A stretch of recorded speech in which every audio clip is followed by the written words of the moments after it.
നമസ്കാരം, ഞാൻ Rakesh M G. ഇപ്പം നിങ്ങൾക്ക് എൻ്റെ ബാക്കിൽ കാണാൻ സാധിക്കുന്ന പോലെ ഈ രണ്ട് ഹസാർഡ് ലൈറ്റ് കഴിഞ്ഞ ദിവസം ഞാൻ ഇട്ടുകൊണ്ടൊരു യാത്ര പോയൊരു കാര്യം ഞാൻ ചെയ്തിട്ടുണ്ടായിരുന്നൊരു വീഡിയോ. അതിനകത്ത് വന്നൊരു കമൻറ്റിനെ കുറിച്ച് പറയാൻ വേണ്ടി, നെഗറ്റീവ് ആണോ പോസിറ്റീവ് ആണോ എന്നുള്ളതിലല്ല, പക്ഷേ ആ കമൻറ്റ് എനിക്ക് എല്ലാവരുമായിട്ട് ഷെയർ ചെയ്യണം. കാരണം നിങ്ങൾക്ക് നാളെ ഒരു അത്യാവശ്യം വരുന്ന സമയത്ത് ഇതുപോലൊരു ഹസാർഡ് ലൈറ്റ് ഇട്ട് പോകാൻ സാധിക്കണം. ശരിക്കും ഹസാർഡ് ലൈറ്റ് ഇട്ട് നമുക്ക് ഡ്രൈവ് ചെയ്യാൻ സാധിക്കും, പ്രത്യേകിച്ച് രാത്രി സമയങ്ങളിൽ ഡ്രൈവ് ചെയ്യാൻ സാധിക്കുമോ എന്ന് ഒരുപാട് പേർക്ക് സംശയമുള്ളൊരു കാര്യം. എന്തുകൊണ്ട് ഞാൻ കൊടൈക്കനാലിൽ നിന്നും കോട്ടയം വരെ ഈ ഒരു ഹസാർഡ് ഇട്ടുകൊണ്ട് യാത്ര ചെയ്തു എന്നുള്ളതിനെക്കുറിച്ചും ഞാൻ ഡീറ്റെയിൽ ആയിട്ട് പറഞ്ഞു തരാൻ വേണ്ടി പോവാണ്.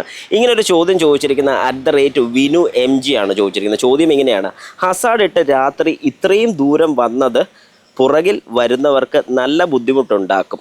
ഇങ്ങനത്തെ ഇൻ്റർ സ്റ്റേറ്റ് യാത്രയിൽ ത്രൂ ഔട്ട് കത്തിച്ചു വെക്കാൻ ഉള്ളതല്ല ഹസാർഡ്.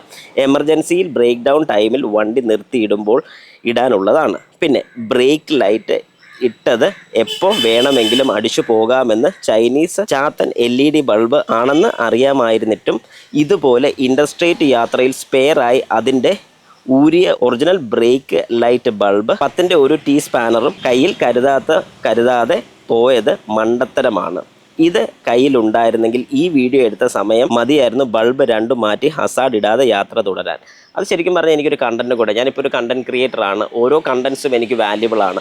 ഇതൊരു കണ്ടൻറ്റ് തന്നെയാണ്, പലർക്കും അറിയാൻ മേലാത്ത കാര്യം അല്ലെങ്കിൽ പലരും ശ്രദ്ധിക്കാതെ പോകുന്നൊരു കാര്യം കൂടെയാണ് ഞാൻ ഇതിനകത്ത് ഷെയർ ചെയ്യാൻ ഉദ്ദേശിക്കുന്നത്. അല്ലെങ്കിൽ എനിക്ക് ഈ ഒരു കണ്ടീഷനിൽ ആരോടും കാണിക്കാതെ ഇങ്ങനെ പോന്നാൽ മതിയായിരുന്നു, പക്ഷേ ഇതെല്ലാവരും അറിയണം. വണ്ടിയിൽ വന്ന കമ്പനി ബൾബ് ആയിരുന്നെങ്കിൽ ഇതുപോലെ ഒരു ദിവസം 2 ബൾബിൻ്റെയും 2 പോയിന്റ് കൂടി ഒരുമിച്ച് അടിച്ചു പോകാൻ സാധ്യത വളരെ കുറവാണ്. ഏതെങ്കിലും ഒരു ബൾബിൻ്റെ ഒരു പോയിന്റ് അത്രേ പോകൂ മാക്സിമം. ഓക്കെ, 100% ഞാൻ യോജിക്കുന്നുണ്ട് ആ ഒരു കാര്യത്തിൽ. പക്ഷേ ഞാനൊരു കാര്യം പറയട്ടെ, ആസ് എ കണ്ടൻറ് ക്രിയേറ്റർ ഞാൻ ശരിക്കും ചെയ്യുന്നൊരു പ്രൊഫഷൻ എന്ന് പറഞ്ഞാൽ ഓട്ടോമൊബൈൽ റിലേറ്റഡ് ആയിട്ടുള്ള കണ്ടൻറ്റ്സാണ് ഏറ്റവും കൂടുതൽ ചെയ്യുന്നത്. അതിനകത്ത് ഇതുപോലത്തെ ഓരോ കാര്യങ്ങൾ എൻ്റെ വീഡിയോസ് കാണുന്നുണ്ടെങ്കിൽ വ്യക്തമായിട്ട് അറിയാമായിരിക്കും. ഞാൻ ബൾബ് കാര്യങ്ങളൊക്കെ കുറേ കൂടെയൊക്കെ സ്പെസിഫൈ ചെയ്ത് എനിക്ക് താല്പര്യമുള്ളൊരു ഫീൽഡാണത്, ഇല്ലെന്നല്ല. പക്ഷേ ഓട്ടോമൊബൈൽ റിലേറ്റഡ് ആയിട്ടുള്ള ഒരുപാട് കണ്ടൻറ്റ്സ് ഉണ്ട് ഇതിനകത്ത്. അപ്പോൾ ഞാൻ ചെയ്യുന്നൊരു കാര്യം എന്ന് പറഞ്ഞാൽ ഇതുപോലെ ഓരോ പരീക്ഷണങ്ങൾ എൻ്റെ വാഹനത്തിൽ തന്നെയാണ് ചെയ്ത് നോക്കുന്നത്. ഇപ്പോൾ ഈ ഒരു ബൾബ് ഞാൻ പ്രൊമോട്ട് ചെയ്യാൻ വേണ്ടി തന്നെ എടുത്തൊരു ബൾബാണ്. ഓരോ കാര്യവും ഞാൻ സപ്പോർട്ട് ചെയ്യുന്ന അല്ലെങ്കിൽ ഞാനിപ്പോൾ പ്രൊമോട്ട് ചെയ്യുന്ന ഓരോ കാര്യത്തിലും ഞാൻ ഇതുപോലെ ടെസ്റ്റ് ചെയ്ത് ഓക്കെ ആണെന്ന് കൺഫേം ആക്കിയതിന് ശേഷം മാത്രമുള്ളൊരു 10 പേരോട് അല്ലെങ്കിൽ ഈ ഒരു സോഷ്യൽ മീഡിയ പ്ലാറ്റ്ഫോമിലോട്ട് ഞാൻ ഇടാറുള്ളൂ. വേറൊന്നും കൊണ്ടല്ല, നാളെ ഇത് കൊള്ളില്ല എന്നൊരാൾ പറയുമ്പോഴത്തേക്കും നമുക്കതൊരു ബുദ്ധിമുട്ടാണ്. അപ്പോൾ ശരിക്കും ഞാൻ ഈ ഒരു കാര്യം ചെയ്യുന്നത് അതുകൊണ്ട് തന്നെയാണ്. ഇനി നമുക്ക് ഇൻഡെപ്തി കണ്ടന്റിലോട്ട് വരാം. അതായത് ഇതുപോലൊരു ഹസാർഡ് ഞാൻ ഇട്ടുകൊണ്ട് പോയത് എന്തുകൊണ്ടാണെന്ന് ചോദിച്ചു കഴിഞ്ഞാൽ, നമ്മൾ വാഹനം ഓടിക്കുന്ന സമയത്ത് പാർക്ക് ലൈറ്റ് ഇട്ട് കഴിയുമ്പോഴത്തേക്കും നമുക്കറിയാം നമ്മുടെ ലൈസൻസ് ലാമ്പ് കത്തും, 2 പാർക്ക് ലൈറ്റിലെ ബൾബുകളും കത്തും. ബ്രേക്ക് അപ്ലൈ ചെയ്യുന്ന സമയത്ത് ഹൈ മൗണ്ട് സ്റ്റോപ്പ് ലാമ്പും 2 സൈഡിലെ ബ്രേക്ക് ലൈറ്റും കത്തുന്നതായിരിക്കും. പക്ഷേ ഇതിനകത്ത് നമ്മൾ മനസ്സിലാക്കേണ്ട ഒരു കാര്യം, എൻ്റെ 2 ബൾബും കത്താതെ പോയി. ഇതിപ്പോൾ ശരിക്കും ബൾബിൻ്റെ മാത്രമാണെന്നുള്ള രീതിയിൽ നമ്മൾ കുറ്റം പറഞ്ഞു. ഞാൻ ഉറപ്പായിട്ടും പറയുന്നത് ബൾബിൻ്റെ തന്നെയാണ്. പക്ഷേ ഒരു ഫ്യൂസ് പോയാലോ എന്ത് ചെയ്യും? എത്ര പേര് ഇത് മാറ്റിയിടാൻ വേണ്ടി പഠിച്ച്, അല്ലെങ്കിൽ ഈ ഒരു രാത്രി സമയത്ത്, അതായത് ഞാൻ അവിടെ നിൽക്കുന്ന സമയം എന്ന് പറഞ്ഞാൽ വെളുപ്പിനെ 1 മണിയായ സമയത്താണ് ഈ പറഞ്ഞൊരു സംഭവം അവിടെ നടക്കുന്നത്.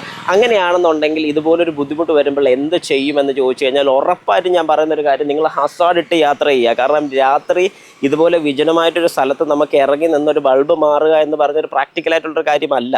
ഒരു കാരണവശാലും പ്രാക്ടിക്കലായിട്ടുള്ള കാര്യമല്ല. നമ്മളെല്ലാം ലൈഫിൽ പരീക്ഷണങ്ങൾ നടത്തും. ഞാൻ ഒരുപാട് പരീക്ഷണങ്ങൾ ഇതുപോലെ നടത്തുന്ന ഒരു വ്യക്തിയാണ്. അപ്പോൾ അങ്ങനെ വരുന്ന സമയത്ത് എനിക്കത് അഴിച്ച് മാറ്റി ഒരു ബൾബ് തിരിച്ചിടുക എന്ന് പറയുമ്പോഴത്തേക്കും എത്ര നേരം എടുക്കുമെന്ന് താങ്കൾക്ക് മനസ്സിലാക്കാൻ സാധിക്കും. പക്ഷേ ഞാനത് ചെയ്യാത്ത വേറൊന്നും കൊണ്ടല്ല, എല്ലാവർക്കും ഇതുപോലത്തെ ഒരു സിറ്റുവേഷൻ ആർക്കും വരാം. ഈ പറഞ്ഞ പോലെ 2 ബൾബും വേണമെങ്കിൽ പോകാം. എന്തെങ്കിലും ഒരു ഷോർട്ട് സർക്യൂട്ട് ഉണ്ടായി ആ 2 ബൾബും പോയെന്ന് സങ്കല്പിക്കുക. അങ്ങനെയാണെങ്കിൽ നിങ്ങൾക്ക് ചുരമൊക്കെ ഇറങ്ങി വരുന്ന സമയത്ത് ഏറ്റവും അത്യാവശ്യമായിട്ട് വേണ്ടി വരുന്ന ഈ ഹസാർഡ് തന്നെയാണ്. കാരണം നമുക്കിവിടെ കത്തിച്ചിടാൻ വേറെ ലൈറ്റൊന്നുമില്ല.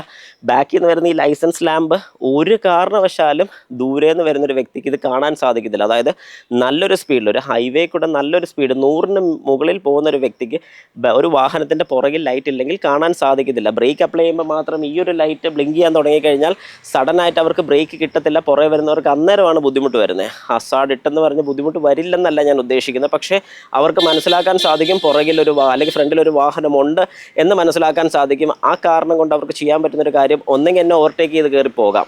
ഈ ഒരു കാര്യത്തിന് വേണ്ടിയിട്ടാണ് ഞാൻ ഈ പറഞ്ഞൊരു രീതി അല്ലെങ്കിൽ ഈ പറഞ്ഞ ഹസാർഡ് ഇട്ട് തന്നെ ഞാൻ വാഹനം ഓടിച്ചു വന്നത്. ബാക്കിയുള്ളവർക്ക് ബുദ്ധിമുട്ടാകാതിരിക്കാൻ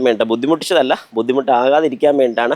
നാളെ നിങ്ങളുടെ ഒരു അവസ്ഥ ഇത് തന്നെയാണ്. രാത്രിയൊക്കെ യാത്ര ചെയ്യുമ്പോൾ ജസ്റ്റ് ഒന്ന് വാഹനം സൈഡിലോട്ട് ഒതുക്കിയിട്ട് പുറകിൽ ലൈറ്റ് എല്ലാം ഉണ്ടോ, brake light okay, park light എങ്കിലും ഉണ്ടെങ്കിൽ നിങ്ങളുടെ ബാക്കിൽ വരുന്ന ഒരു വ്യക്തിക്ക് വളരെ കൃത്യമായിട്ട് മനസ്സിലാവും ഒരു വാഹനമുണ്ട്, ആ വാഹനം ബ്രേക്ക് ചെയ്യാൻ പോകുന്നുണ്ട് അല്ലെങ്കിൽ സ്പീഡ് കുറയ്ക്കുന്നുണ്ട്. ഈ ഒരു കാര്യം വളരെ വ്യക്തമായിട്ട് അവർക്ക് മനസ്സിലാകുന്നതാണ്. അതുകൊണ്ട് ഞാൻ എപ്പോഴും സജസ്റ്റ് ചെയ്യുന്ന ഒരു കാര്യമാണ്, ഉറപ്പായിട്ടും നിങ്ങൾ ഈ പറയുന്നത് പോലെ ഏതെങ്കിലും രീതിക്ക് നിങ്ങളുടെ വാഹനത്തിൻ്റെ ലൈറ്റ് കത്താതെ വന്നാൽ ഈ ഒരു സമയത്തൊക്കെ ആണെങ്കിൽ, അതായത് പകൽ സമയത്ത് നമുക്ക് പിന്നെയും കുഴപ്പമില്ലെന്ന് പറയാം, വാഹനം കാണാൻ സാധിക്കും. രാത്രി അതല്ല സിറ്റുവേഷൻ. രാത്രി ഒത്തിരി സിറ്റുവേഷൻ മാറുകയാണ്. കാരണം ഹൈവേസിലൊക്കെ പോകുമ്പോൾ 100, 120 ആ റേഞ്ചിന് മേളിലൊക്കെയാണ് എല്ലാവരും സ്പീഡിൽ പോകുന്നത്. ആ ഒരു സ്പീഡിൽ ഒരിക്കലും ഒരു വാഹനത്തിന് ഒരു ലൈറ്റും ഇല്ലെന്നുണ്ടെങ്കിൽ അവർക്ക് മനസ്സിലാക്കാൻ സാധിക്കത്തില്ല. അത് 100% ഉറപ്പാണ്.